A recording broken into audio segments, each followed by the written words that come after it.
Get out of my house now, you are no longer my child. His voice was like a blade, sharp, cold, and without hesitation. I stood frozen in the grand foyer, my fingers clutching the straps of my bag so tightly that my knuckles turned white. Behind him, the woman with that cruel, victorious smile crossed her arms, her eyes gleaming with satisfaction. My name is Savannah Carter, and today, at 19 years old, I was officially thrown out of the house where I grew up, the home that once belonged to my family, until my mother died, and she appeared. 3 years ago, I was still the little girl my father held in his arms whenever I was tired, the daughter he led through the hallways of our family business, promising that one day, I would carry on my mother's legacy. But now, that same man stood before me, his eyes filled with a coldness I had never seen before. "Dad, please don't do this. This is my home." I tried to keep my voice steady, but it cracked under the weight of reality. Sarah narrowed her eyes, tilting her head in mock sympathy. "Savannah, you've been so disrespectful for so long, you refuse to move on. How do you expect to grow if you're stuck living in the past?" My father turned to her and nodded, as if agreeing with all the lies. "Mom's only been gone for 3 years, and you've already forgotten her?" My voice trembled. "Do you really think she would want to see me thrown out of my own home?" "Don't bring your mother into this," he roared, like a cornered animal. "That's over. You need to accept reality." Reality? My reality was that after my mother died of cancer, my father drowned in his grief and became someone I no longer recognized. My reality was that he married Sarah less than 8 months after Mom passed, as if she had never existed. And the most painful reality of all was that I never thought the day would come when my own father would throw me away for another woman. Sarah sighed, feigning exasperation. "James, I think we should change the locks as soon as she's gone. Who knows what she might do if she tries to come back? And the company? We should reevaluate her ownership in the family business. She hasn't contributed anything, so why does she even have shares?" I froze. "Dad, you already changed the locks, didn't you?" He wouldn't look at me, he just nodded. Something inside me sank, like being pulled into a bottomless pit. I turned away, my eyes sweeping over the house I grew up in, now nothing more than a shell of what it used to be. The family photos that once lined the walls had been replaced with cold, abstract paintings that Sarah liked. The curtains my mother had carefully chosen were gone, replaced with modern designs. Even her familiar scent had been erased. Finally I nodded. "All right.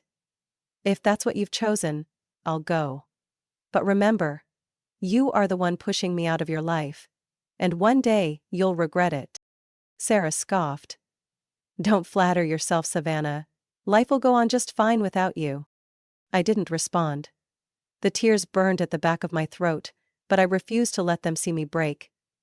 I turned on my heel and walked up the stairs, my footsteps echoing against the hardwood floor. I had exactly 1 hour to pack. 1 hour to gather everything I had left in this world.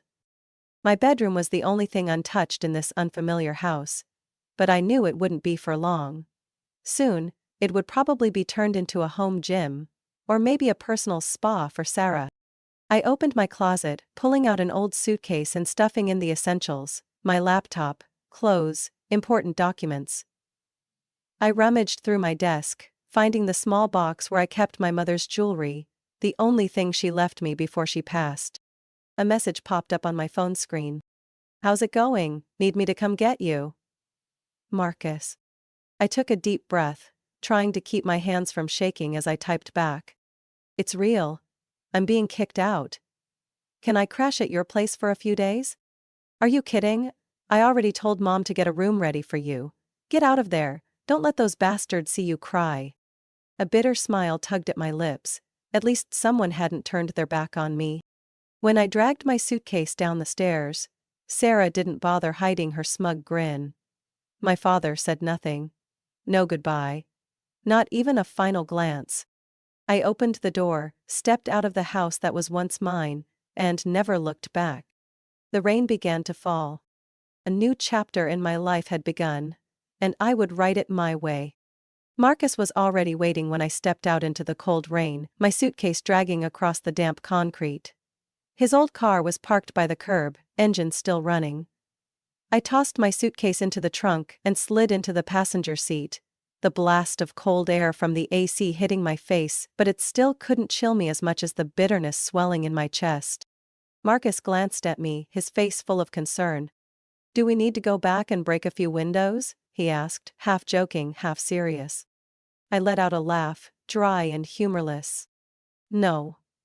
I don't want to waste another second on them," I muttered, staring into the darkness ahead. Marcus didn't say anything else. He just nodded, pressed the gas, and drove me away from the place that had once been my home. Marcus's house was much smaller than the mansion I had lived in, but it had something I hadn't felt in a long time. Warmth. Ellen, Marcus's mother, was the first to wrap me in a tight hug as soon as I stepped inside. "Oh, you poor girl. Stay as long as you need, this house will always have a place for you." Just hearing those words nearly broke me. But I couldn't afford to be weak, couldn't allow myself to drown in grief. I had lost everything, but I wouldn't let them decide my future. I had to start over. The next morning, I sat at Marcus's kitchen table, a cup of cold coffee in front of me, dark circles under my eyes from a sleepless night. Marcus sat across from me, tapping his fingers against the table. "So, what's the plan?" I took a deep breath. "I need a job. I can't live off your mom forever. There's a place hiring baristas, I know the owner, I can put in a word." I nodded. "Good. I'll take it. But I'm not planning to make coffee forever. I have an idea." Marcus raised an eyebrow. "Listen, Marcus. I know Pierce Technologies' security system is outdated. They only focus on big corporations and ignore the small business market. But small businesses need protection too, and no one is offering them a solution." I opened my laptop and scrolled to a document I had written months ago. A business plan I had once hoped to present to my father. "I'm going to build a cybersecurity system tailored for small businesses. Simple, user-friendly, but still secure, and, most importantly, affordable." Marcus straightened up, his expression shifting. "You really think you can pull this off on your own?" I gave a faint smirk. I have nothing left to lose. The days that followed were exhausting. During the day, I worked at Mr. Harris's coffee shop, learning how to make espresso and wiping down tables while customers complained about drink prices. At night, I sat in Marcus's garage, typing away, writing lines of code to build my software. Ellen constantly brought up food, reminding me to sleep, but I only gave her a grateful smile. I couldn't stop. I wouldn't let them. My father, Sarah, all those who had looked down on me. Win. After 3 months, I finally completed the first version of my security software, Phoenix Security Solutions. The name was intentional. Phoenix, the symbol of rising from the ashes. And just like the phoenix, I was rebuilding myself, from the ruins of my past. Now, I just needed my first client. One Monday morning, after finishing my shift, I noticed Mr. Harris struggling with a strange email on the shop's register computer. "What's this?" I asked, stepping closer. "Someone's trying to steal my customer data. I don't know what to do," he frowned. I glanced at the screen, immediately recognizing the signs of a simple but dangerous cyber attack. "I can fix it," I said without hesitation. "Really?" I nodded, quickly typing a few commands. Within 10 minutes, his system was secured from potential threats. "You don't have to worry anymore, I just installed a new security program for your system." Mr. Harris looked at me, his expression a mix of surprise and admiration. "You made this software?" I smiled. "I developed it myself, it's designed for businesses like yours. Small, but still in need of protection." Mr. Harris nodded. "So, what if I want to buy it?" I blinked. "Really?" He chuckled. "You helped me, so why shouldn't I help you? Go ahead and install it. And send me the invoice." And just like that, Phoenix Security Solutions had its first customer. Watching Mr. Harris sign the contract, I felt something swell in my chest. Determination. This was just the beginning. I wouldn't stop until they realized they had underestimated me. A year passed in a whirlwind. Phoenix Security Solutions was no longer just an idea in Marcus's garage. What started as a simple security software had evolved into a full-fledged system, integrating AI technology to detect and prevent cyber attacks in real time. Small shops began to trust my product. Then came mid-sized businesses, private firms, and even a few larger companies. Before I knew it, the company had secured 50 steady clients and was turning a profit. I wasn't one for flashy events, but as a CEO growing a business, I had no choice. Marcus dragged me to a tech conference downtown, where hundreds of entrepreneurs gathered to network and sign deals. "Think of it as an opportunity to meet investors," he said with a smirk. "And who knows? You might even see some familiar faces." I didn't pay much attention to his words. Until I saw my father. James Carter stepped into the Grand Hotel lobby, Sarah on his arm like a queen taking the stage. He still looked the same. Expensive suit, perfectly polished social smile. But something was different. His eyes seemed weary, his steps slower, lacking the confidence of a man who once held absolute power. I stood still, not out of fear, but because of the cold numbness spreading through me. He saw me. And as if I didn't exist, he turned away. I smirked. A year ago that would have hurt me. But now? Now, all I felt was contempt. Sarah, of course, couldn't resist. As she passed by, she tilted her head, her smirk dripping with mockery. "Oh, Savannah, I heard you're in business now? How's old Mr. Harris's coffee shop doing?" I didn't respond. I only met her gaze, sharp and unwavering. Marcus, who had been silent until now, suddenly laughed. "She's not at the coffee shop anymore. Phoenix Security Solutions is growing so fast we're considering expanding to multiple states." For the briefest moment, Sarah's smirk faltered. But she quickly recovered, her expression turning indifferent. "Good luck, but don't expect to get very far. This world isn't for amateurs." I crossed my arms and tilted my head. "Thanks, but I don't need your validation. I make my own way." Sarah opened her mouth to say something, but James pulled her away before she could continue. I watched them go, a strange feeling settling inside me. He hadn't said a single word. That was fine. I didn't need him anymore. A week after the event, I was sitting in my makeshift office. A shared workspace, not quite a headquarters, but definitely an upgrade from Marcus's garage. Marcus walked in, a newspaper in hand, and tossed it onto my desk. "Take a look at this." I glanced down. Business section. "Personally favored, financial troubles, losing market pair." I raised an eyebrow. "Looks like they're not doing so well." Marcus folded his arms and clicked his tongue. "The reason is simple. Their product is outdated. While newer companies like Phoenix are developing more advanced solutions, they're still clinging to an old model." I smirked. My father's arrogance had led him to this. But then, a notification popped up on my laptop screen. Sender, Linda Harper, longtime assistant at Pierce Technologies. Someone who had known me since I was a child. "Savannah, I know I shouldn't be reaching out, but I thought you should hear this. Pierce Technologies is considering selling its cybersecurity division. They can't compete in this market anymore. If you're interested, this could be an opportunity." I read the message 3 times, my chest tightening with an indescribable emotion. My father, the man who had dismissed me, the man who rejected my ideas 3 years ago, was now selling off the very business I had found the most success in. I sat in silence for a moment before slowly leaning back in my chair, a cold smile spreading across my lips. "Marcus, we need to talk." He glanced up from his screen. "What's up?" I turned my laptop toward him, letting him read Linda's message. "Phoenix is growing fast, but if we really want to expand, why not swallow Pierce Technologies whole?" Marcus blinked, then let out a delighted laugh. "You want to buy your father's company?" I shrugged. "Just a part of it. But who knows? Maybe one day, all of it." I reached for my coffee, took a slow sip, feeling the rush of excitement. This wasn't just about proving myself anymore.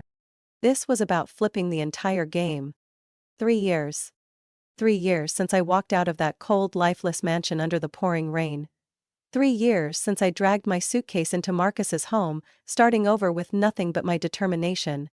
And now, Phoenix Security Solutions was no longer an unknown name. We had expanded into 4 states, with over 2,000 businesses using our services. We were on the path to becoming a major force in cybersecurity.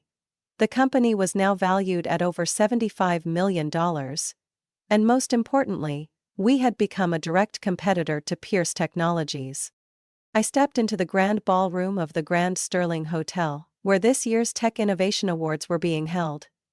The dazzling chandeliers reflected off the polished marble floors, and the chatter of industry leaders filled the room. I had attended countless tech conferences before, but this was the most significant one yet. Tonight, I was nominated for the Technology Breakthrough Award, an honor reserved for industry pioneers. Marcus stood beside me, dressed in a tailored gray suit, swirling a glass of red wine. He clicked his tongue in amusement. "See anyone familiar?" I knew exactly who he meant, but I didn't need to look. Because my father was sitting in the VIP section, near the stage. James Carter. The man who once abandoned me. Sarah was no longer by his side. I had heard they had separated over a year ago. He looked older than he had 3 years ago. His hair had more gray, his eyes lacked the unshakable confidence they once held. And most noticeably, he was no longer seated at the center of attention. Pierce Technologies had weakened, lost its market share, and faded into the background of the tech world. All because they had underestimated me. And now, the winner of this year's Technology Breakthrough Award goes. The room fell silent, hundreds of eyes locked onto the stage. I held my breath. Phoenix Security Solutions, CEO, Savannah Carter. The sound of thunderous applause filled the room. I stepped onto the stage, the spotlight shining down, illuminating the sapphire necklace I wore, the only piece of my mother's jewelry that I still kept. I took the trophy in my hands and drew in a deep breath. As I glanced down at the audience, my eyes met James Carter's, and he drew in a deep breath. As I glanced down at the audience, my eyes met James Carter's. James Carter. And for a brief moment, I saw something in his gaze that had never been there 3 years ago. Regret. 3 years ago, I had everything. A family, a future laid out for me, a path without struggle. But then, I lost it all. And in that moment of abandonment, I realized, sometimes, being pushed off the edge is the only way to learn how to fly. Another round of applause erupted. I didn't look at my father again. I had already won. After the ceremony, the ballroom buzzed with conversations, handshakes, and congratulations. I was standing with Marcus, speaking with a few investors, when a familiar voice called out behind me. "Savannah."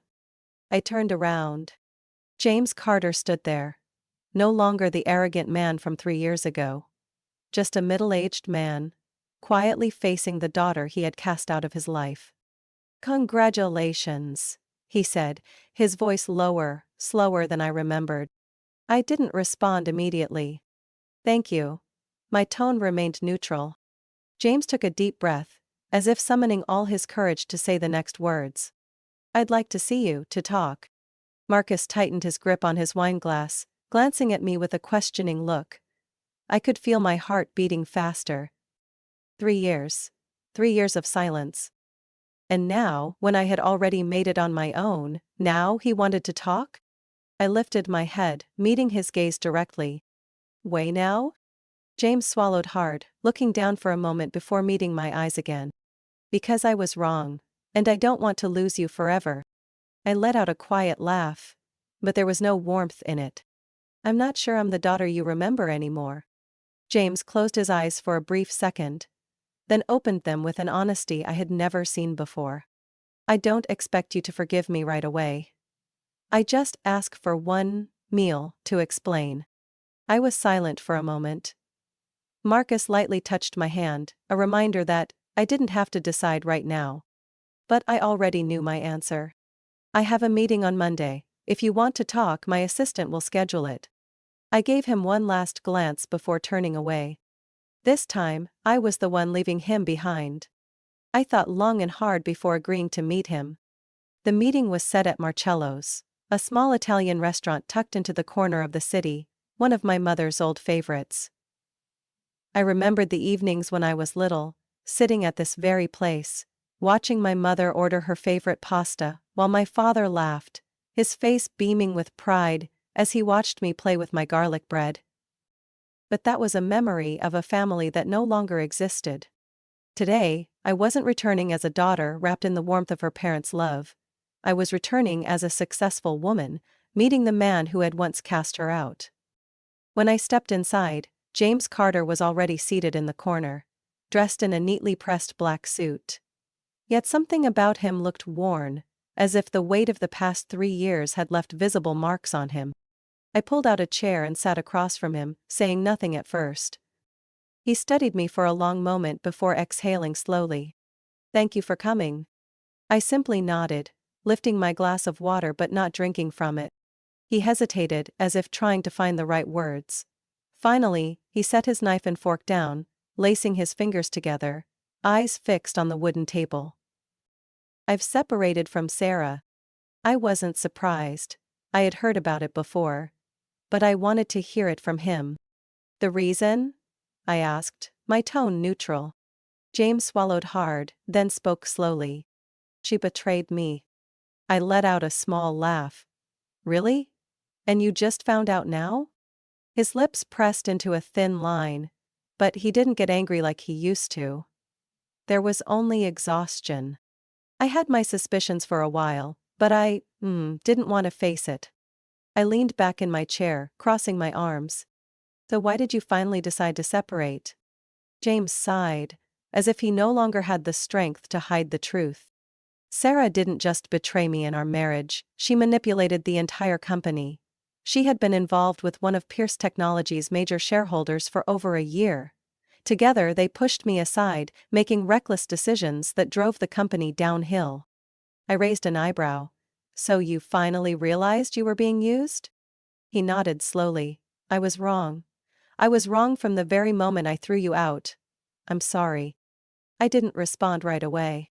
The waiter arrived, placing our food in front of us. I had ordered truffle mushroom pasta, my mother's favorite dish. My father glanced at it, and I saw his lips tremble slightly. Maybe he missed her too. "I have no excuse for what I did," he said, his voice hoarse. "Throwing you out was the worst decision of my life." I set my fork down, my gaze cold and unwavering. "Why did you do it? Why did you choose her over me?" James closed his eyes for a second before opening them again, filled with regret. "Because I was a coward." His answer made me pause. "Losing your mother was the hardest thing I ever went through," he continued. "I didn't know how to deal with that kind of pain. And Sarah? She came, at the right moment, with comforting words, with a false sense of understanding. I convinced myself that if I changed everything, our home, the company, even you, then maybe I could forget the loss." I clenched my fists, my nails digging into my palms. "But you didn't forget, did you?" James shook his head. "No, and by the time I realized it, there was no going back." I took a deep breath. "So, what do you want now?" He looked up at me, sadness in his eyes. "I don't expect you to forgive me right away, but I want a chance to make things right." I let out a laugh, but it was bitter. "A chance? I gave you that chance 3 years ago, when I stood in the foyer of my own home, begging you not to throw me out. But you made your choice, and now, when Pierce Technologies is falling apart, when Sarah has cast you aside, now you want to come back?" James remained silent, the pain clear in his expression. "It's not about the company, not about Pierce Technologies," he said quietly. "I just want my daughter back." I wasn't sure what I felt in that moment: anger, sadness, or just emptiness. I looked at him for a long time. A father I had once idolized, a man who had pushed me out of his life for a woman he thought mattered more. And now, here he was, searching for a way back. I lowered my gaze, picked up my glass and took a slow sip of water, letting the coolness calm the storm inside me. Then, I set the glass down and met his eyes.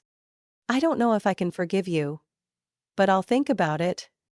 For the first time that evening, I saw James Carter smile. Just a little, though it was still tinged with sadness. That's all I could hope for. I thought our meeting would end there, a belated apology, an effort to mend something far too broken to fix. But I was wrong. James Carter didn't just want to make amends, he wanted more. We remained at the table, our meals long gone cold. James slowly pulled out an envelope, placed it on the table, and slid it toward me. I raised an eyebrow but didn't reach for it. What is this? James rested both hands on the table, taking a deep breath before speaking. It's my offer. I looked at him, skeptical. What kind of offer? James hesitated for a moment, then said it outright. I want you to become the CEO of Pierce Technologies. I froze. The chatter from the other tables at Marcello's continued, the elegant atmosphere unchanged, but in my mind everything had gone completely silent. I let out a soft laugh, filled with doubt. For what, to save the company you let Sarah destroy? James nodded. Pierce Technologies is in a dire situation. The shareholders are losing patience. The board is demanding drastic change. I crossed my arms, meeting his gaze. And you think I would help? After you took everything from me? James clenched his fists, regret clear in his eyes. I know I have no right to ask this of you, but I also know that you're the only one who can save Pierce Technologies. You built a company from nothing. You understand technology. You understand the market. And I believe you can restore this company to its former glory. I stared at him, searching for any sign that this was just another manipulation. But I saw nothing but sincerity. Still, I wasn't the naive daughter I had been 3 years ago. Why should I? I tilted my head. I have my own company. Phoenix is thriving. I don't need Pierce Technologies. James gave a small nod. You're right. But you also know that if Pierce continues to collapse, it will be swallowed by a larger corporation. Everything your mother built, all that she stood for, will disappear. I bit my lip. He knew my weakness. My mother had dedicated her life to Pierce Technologies, and I knew she wouldn't have wanted it to fall into the hands of those who didn't value the principles she had protected. I sighed, leaning back in my chair. So, you expect me to put Phoenix on hold to save Pierce? James shook his head. No. I want you to lead both. I frowned. What do you mean? James met my eyes, his voice slow but firm. Merge Pierce Technologies and Phoenix Security Solutions. Create something stronger than ever before. I stiffened. A merger? That would mean I wouldn't just be running a company, I'd be leading an empire. For a moment I simply looked at my father, unable to find the right words. I knew that if I accepted, I would become one of the most powerful figures in the entire cybersecurity industry. But I also knew that I couldn't accept this as a way to simply come home. I needed complete control. I reached out, took the envelope he had handed me, and opened it. Inside was a detailed proposal. A merger plan. But one detail made me smirk coldly. You still plan to keep your position as chairman of the board? James nodded. Nominally, I need to remain in place to maintain stability for the shareholders. I let out a short laugh. No. If I do this, I won't let you stand in my way. He hesitated. What do you want? I placed the envelope back on the table, my gaze sharp and unwavering. I'll accept the merger, but only on one condition. I will be the CEO of the newly formed corporation. I will run everything. You can stay in the company, but you will have no authority over any of my decisions. James couldn't hide his surprise. You want full control. I gave a faint smile. I spent 3 years proving that I could do better than you. If you truly believe in me like you claim, You won't hesitate. My father was silent for a long time. I could see the internal battle in his eyes. He had once held absolute power, but now, he was being forced to choose between his pride and the only chance to save his company. Finally, he exhaled deeply. All right. The full leadership will be yours. I was almost shocked at how quickly he agreed, but I didn't let my emotions show. I extended my hand. Then we have a deal. James looked at my hand for a second before finally reaching out to shake it. We shook hands, but I knew this was not a handshake between father and daughter. It was between two leaders. And I had won. Pierce Phoenix Technologies was born after a 4-hour-long board meeting. I walked into that conference room as the CEO of the newly merged company, no longer the girl who had been thrown out of her home 3 years ago. The senior executives of Pierce Technologies looked at me with a mixture of surprise, hesitation, and, most importantly, respect. As I stood before the board, presenting my restructuring plan on the screen, no one dared to object. Pierce Technologies had once been a giant, but it had become a sinking ship, and Phoenix? We were the fire rising from the ashes. This wasn't just a merger, it was a complete transformation. 3 months after taking over, I stepped into my mother's old office, the heart of Pierce Technologies. When Sarah came into the picture, she had ordered everything that belonged to my mother to be removed, replacing it with cold modern furniture. But I had recovered every single piece she had thrown away. My mother's photos, her awards, even the mahogany desk she had cherished. I had the office restored to its former state, and when I walked in again, I could almost feel her presence, smiling, watching over me from afar. James stood by the door, silently watching as I ran my hand over my mother's old swivel chair. She would be so proud, he said softly. I didn't turn around, but I knew he meant it. The relationship between my father and me couldn't be repaired overnight. But I could see that he was trying.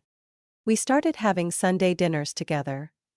At first, the conversations were stiff, revolving only around the company and business strategies.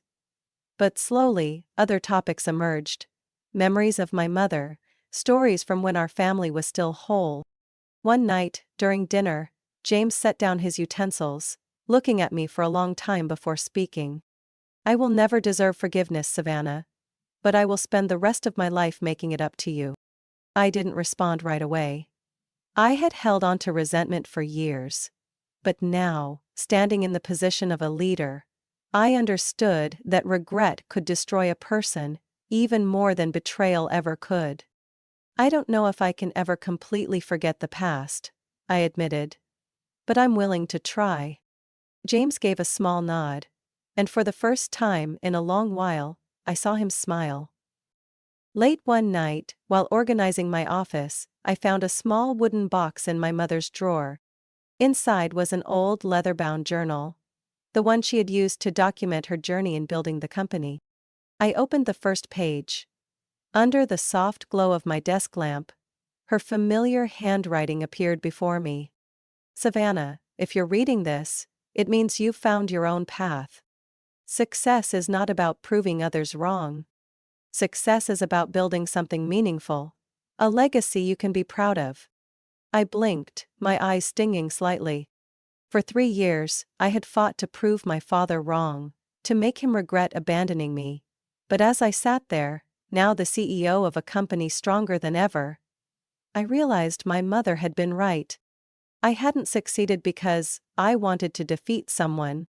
I had succeeded because I believed in myself. 6 months later, I stood in the grand lobby of Pierce Phoenix Technologies, where the new logo shone brightly against the glass wall. Marcus walked up beside me, arms crossed, grinning. We did it. I nodded, my fingers lightly brushing against the sapphire pendant my mother had left me. This is just the beginning. Because I hadn't just revived a company. I had built a legacy. The story of Savannah Carter is not just about rising from abandonment to becoming a powerful CEO. It is a testament to perseverance, independence, and self-belief. In real life, we sometimes face betrayal from those closest to us, are underestimated, or encounter challenges that seem impossible to overcome. But instead of letting these setbacks break us, we can use them as fuel to create our own value and rise stronger. True success doesn't come from revenge. It comes from building something meaningful and worth being proud of. What are your thoughts on family, betrayal, and the journey to independence? Have you ever faced a similar situation? Share your thoughts below. And don't forget to follow the channel for more heartfelt, real-life stories about family and resilience.